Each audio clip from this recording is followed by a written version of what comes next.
Hello, and welcome to RIME Entertainment Showcase with your hosts, Rita and Mel. Hi everyone, and welcome to another great episode of RIME Entertainment Showcase.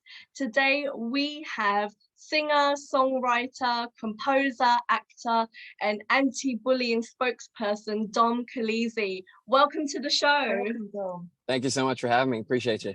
Yes. Pleasure. So how did your whole music journey begin? Well, my parents convinced me to start doing piano lessons when I was about 7. So I've been playing piano for about 21 years. And what came with piano was, my mom reminded me this week that when I started piano lessons, I told the music teacher the first week, I don't just want to learn to play notes, I want to play songs. And he told me I have to go through the basics and learn the fundamentals. And I told him, okay, so you're telling me the minute I learn the fundamentals, I can start playing music. And he said, yes. So that was like the beginning stage of me always wanting to go further. So I taught myself guitar. I started playing drums. After that, it was, singing, songwriting. Then I got into producing and composing. So it was just this like natural progression of wanting more out of my music ability and constantly challenging myself. Yeah. Where did that love of music and love of making music come from? Well, my grandfather was in an independent country western band. My grandmother, all I can ever remember, she's, full-blood Italian. I remember every Sunday we'd go there for pasta, and she always had Andrea Bocelli playing or the Gaithers or like any just powerful music that that was my childhood. It was like food and music.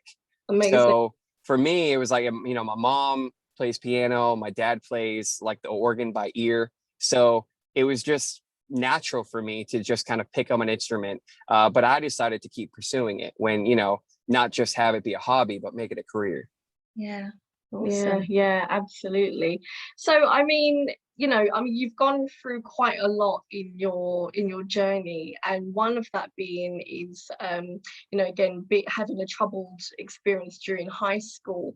And apparently, there was an indie short made based on your experience called Somebody's Hero. How did that come about? So I was living in Nashville. I had a new manager at the time, and we wanted to share my story to, middle schoolers, high schoolers around the country, and just kind of talk about my story and try to relate to them. So hopefully they felt like they weren't alone. That was like the big thing that we wanted to do. And then Zane Stephens from Atlanta had called me and heard about my story, and he was working on an independent movie. So he wanted to, make the movie about my life. So I guest starred in one of the scenes of it, but I went down and I composed the whole soundtrack, and, I got to have a large part in it. So that was really important to me, was make sure that we could tell the story as accurately as possible. Yeah. So in terms of your experiences at high school and what you've gone through, can you share with us a little bit about this? Sure. So I grew up with a speech impediment for most of my life. I was tongue-tied, which means I had limited mobility with my tongue. So it created a lisp. And then from anxiety of just not being able to speak correctly, I developed a stutter.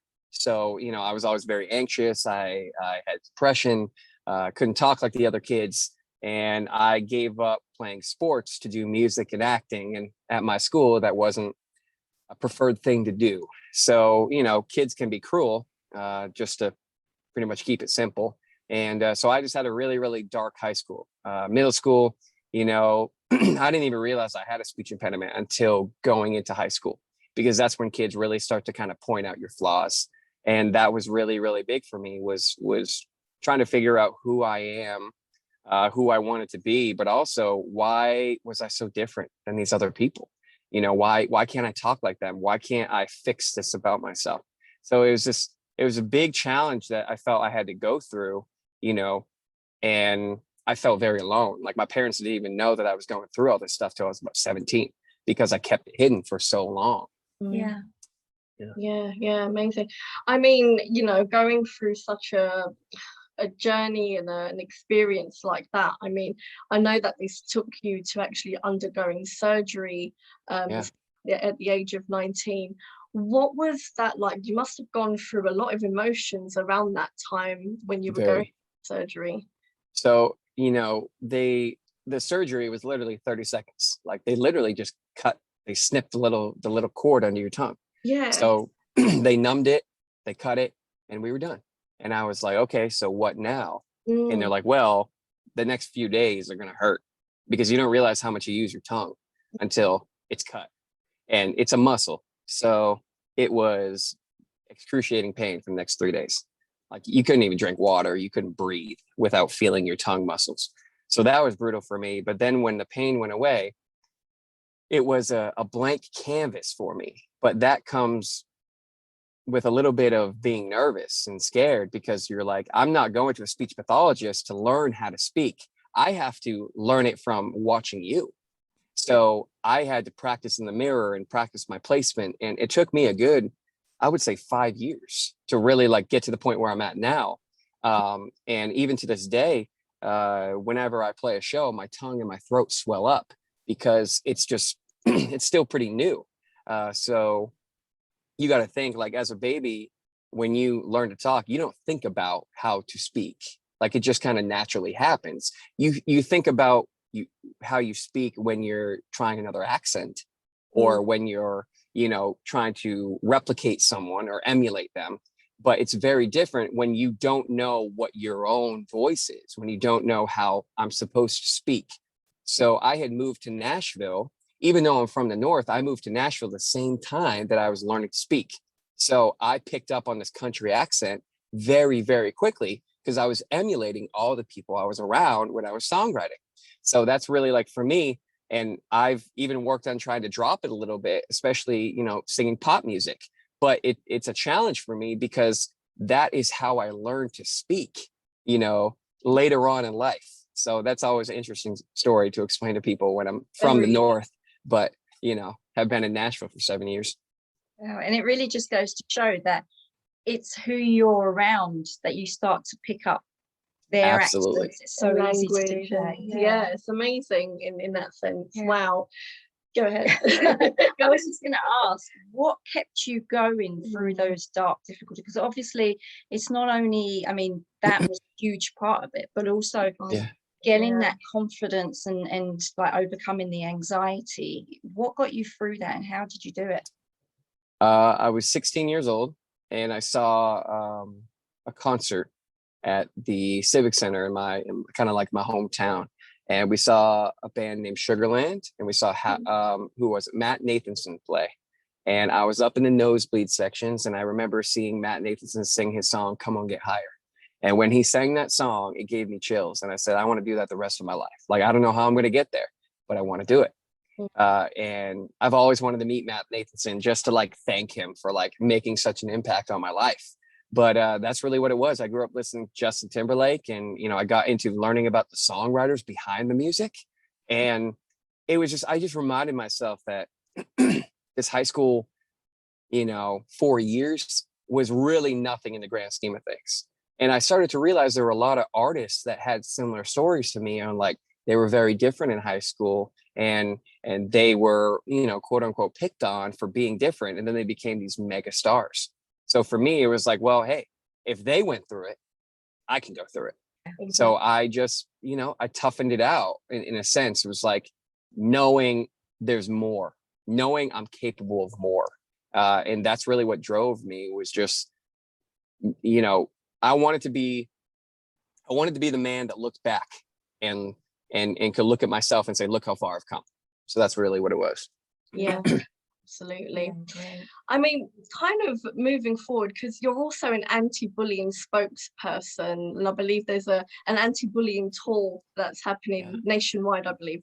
So how did that come about? Was it something that derived from somebody's hero and then taking it forward, or was it something that you've always wanted to do since going through what you've been always wanted to do it? Mm-hmm. So then I came up with this like the Somebody's Hero tour. And that was even before we did the film. So I had started the tour fresh with my music. I wanted to be more than just a guy that sings a song. So I started that tour, and obviously due to COVID and everything, I haven't been to a high school to do one of my assemblies in about 2 years. So I'm hoping to get back into it. But yeah, I mean, I'll go anywhere in the country. I've spoke to thousands of kids, and I even said, if I get to be as big as Taylor Swift, I would still come to your high school and middle school and do it, because there's so much more than just being a singer, being an artist. And for me, I wanted to leave a legacy with a message. Amazing. It's beautiful, giving back in a way. Always. So what would you say, I mean, if someone was actually watching this and was going through, bullying, and what would you say to them to help them through that? One of the biggest things that helped me was realizing I wasn't alone. And you can hear that a lot, but when you see someone that actually went through it and says, look, you're not alone. Like, everything you're feeling, everything you're thinking right now, like, it's okay to feel it. It's okay to talk about it. It's okay to let it go. It's okay to let go of the demons. It's okay to, like, express how you're feeling to a loved one or someone that you trust, and really give yourself that outlet so you can find some inner peace. That was really, really big for me, was realizing that I wasn't alone. It was even therapeutic for me to go to these high schools and realize that, like, there are thousands of kids that are going through exactly what I did. And, I got this tattoo on my arm. The first tattoo I got was, my story isn't over, with a semicolon, because no matter what you're going through, it's just one chapter of the grand scheme of your story. So, don't let one chapter define your story.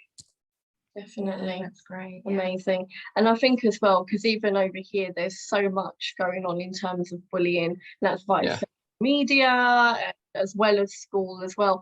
I mean, do you sometimes get involved on that side of thing, in terms of when you're giving your message out to kids in high school about social media as well, or? Yeah, so social media is a good thing and a bad thing. Yeah. It's very interesting how much of it you're going to let it, like, control your life. That's a big message for me, is, like, you don't realize that no matter what you say, somebody's watching, somebody's listening. So be very careful on what you say, because that one message to that one person that one time could affect them their entire life. And that was really big for me. It was like realizing and telling these kids, like, you don't realize how powerful your words are. Like, whether you're playing video games online with that 12-year-old kid that could be going through something really dark. Yeah. You think you're horsing around, but you say something that can trigger something. That was really big for me. So social media is a curse and a blessing to me. Without it, I wouldn't have a career. But at the same time, it can be very dangerous. So that's a big message for me, is just, like, be very careful on what you say, because it will come back. Yeah, absolutely. And I think also with that, it's kind of the same as, like, when you are either, making music, films, whatever you're doing in that media, it's about knowing what you're saying and how that affects someone. And you're using your power here to really spread some real positivity, to change lives and mindset, which, again, thank you for doing, because it's good. It's really helpful. Everyone, so keep doing you, Dom. I appreciate it. Thank you. No worries. So going back to your music, how would you describe your sound if someone's watching has never heard your music before?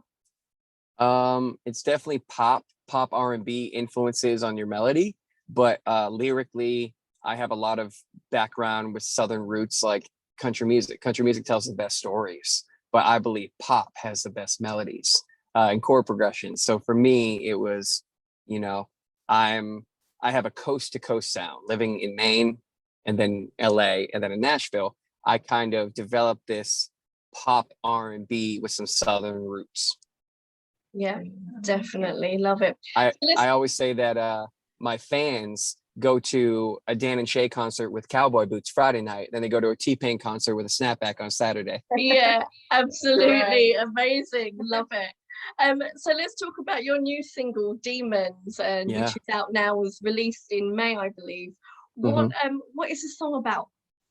Well, for me, it was about overcoming the demons of my past, depression, anxiety, what I went through. For Eden Kane, who I wrote it with, it was about relationship. So we kind of wrote this double entendre where, depending on what you're going through, I wrote the hook, where do we go where demons won't follow? And so that could be so many different messages depending on who's listening and what they're going through. So for me, it means, mental health. But for someone else, it could be, how do I overcome this breakup or relationship or whatever it is that's been haunting me? So that's really where the song came about. Yeah, fantastic track. So what inspires you when you're writing your lyrics and the music? Telling the story. There are times that like I haven't been through what I'm writing about, but being an actor, you have to be in the moment. You have to become who that is. So sometimes I have to write from a place that is kind of foreign for me, but you have to live it, breathe it, be it, and put yourself in those shoes to be able to tell the story so someone can relate to it. And sometimes, like with demons, you have to overcome, what is it going to mean for this person compared to that person? So, writing that double entendre and having it still make sense is really important to me too. Yeah, amazing. I just wanted to kind of take back, so you mentioned how connected you are with somebody's hero, considering obviously it was based on yourself, but you've also done a stint of acting. Can you talk to us a little bit about that journey and what that transition was like? What is it like from going from music to acting? So I love acting. I always thought I would be on Broadway in New York City. That was like my big thing, was I'm probably going to be on Broadway, singing, dancing, acting, kind of the whole thing. But then I got a couple opportunities to do a couple commercials here, and I did the series 12. So that was really diving into acting, just kind of came natural for me with music. It's not my first love like it is with music, but the way I see it is like entertainment is entertainment. So, if I can tap into that and become this character and transform, like that is so important to me, just as a human being. So, that's really where acting kind of came about, and I'm excited for the future of it. Yeah. Amazing. Do you find that it helps with the songwriting aspect of it, also being an actor, because as you said, you're playing different roles, you're different stories, you're telling a story. So do you find that it actually has opened up in terms of you when you write lyrics? With writing as well as performing, knowing dynamics and when to hold back, when to push, helping to control the crowd or the viewers is very similar when you're on stage as you are, behind the camera. So sometimes it's the little subtle things that make all the difference. Sometimes you got to be extra big. So that yes, for sure has helped me in performance as well as songwriting, and even singing behind the microphone, because playing live is a totally different stage than when you're, in a studio. And I do all my recording usually by myself, because I'm engineering, producing, writing, recording. So it's like being able to know what hat to wear depending on where you are is very important. I think acting has helped me tremendously with that. Amazing. So tell us about the future of Dom. Where are you going next? Hopefully you hear me in some major movies, some TV shows, some commercials. I've been in the music industry for 10 years and I feel like I'm just getting started. So for me, it's really just being able to release back-to-back music that I'm really proud of, that I had, a huge part of. That's really big, was not just like taking songs, but I want to be part of the creative process of it, right down from picking the instrument, to the chords, the lyrics, to the melodies, to releasing it. So that's really big for me. And you're going to hear a lot of music from me. It's going to be, I never want to be predictable. So my next song might be completely different than Demons. And I'm doing that on purpose, because I don't want to ever be put in a box of like, oh, he's just that. I want to be able to do a lot of things, and a few of them really well. Good. So that's the goal. And I think that also, as an artist, I guess that would also keep almost like the juices flowing, because you're trying different things and you're always learning and motivating yourself. And motivating and re-inspiring yourself. And it's like, wow, I didn't know I could do that. And then you want to kind of go and that's where Demons came about. It was like, I wanted to go more pop R&B, a little lo-fi, which is very different than, well, I'm the guy that wants to play the piano and the guitar and have it be full like band sound. And then I had to take a step back and go, no, let's take that out. Let's create this lo-fi underscore and let the vocals just kind of shine. Amazing. Excellent. Well, I mean, Dom, this is the time to give any tips and advice to our viewers out there who may be looking to take that plunge into the music industry. What sort of advice would you give them? Be very intentional with your time. Don't get so caught up in what everyone else is doing. Know what your plan is and execute it. You know, if your plan is to play Madison Square Garden, like find what the obstacles are in the way, how to overcome them, and go execute. It's really, really, really simple. It doesn't have to be as complex as you think.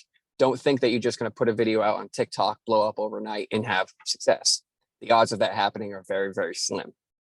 So focus on creating a brand that a company can monetize on, because that's what makes you valuable, is creating a business and creating a brand and understanding, you know, your monetary value to viewers and other companies. And now you have yourself a career.